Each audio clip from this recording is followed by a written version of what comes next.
हुसैन ने wing commander अभिनंदन की रिहाई को भारतीय कूटनीति का परिणाम करार दिया। उन्होंने अभिनंदन की रिहाई को भारत की जीत बताया। भारत की बहुत बड़ी कूटनीतिक जीत है। पाकिस्तान नरेंद्र मोदी जी की आवाज से ही कांपता है। नरेंद्र मोदी जी ने कहा है कि अभी ट्रेलर है, फिल्म बाकी है, इसलिए गिड़गिड़ा रहा है पाकिस्तान। अभिनंदन को जेनेवा कन्वेंशन के तहत छोड़ना ही था और भारत में जो कूटनीतिक नीति चली उसके वजह से अभिनंदन को छोड़ा।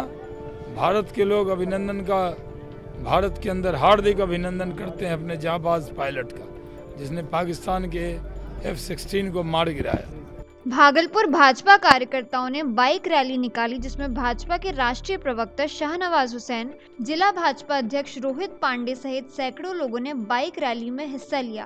रैली हवाई अड्डे से निकलकर भागलपुर के विभिन्न चौक चौराहे से होते हुए स्टेशन चौक पर आकर समाप्त हुई। अंगिका न्यूज टीवी को फेसबुक पर लाइक और यूट्यूब पर फॉलो जरूर करें और हमारी ये वीडियो पसंद आने पर इसे शेयर भी करें।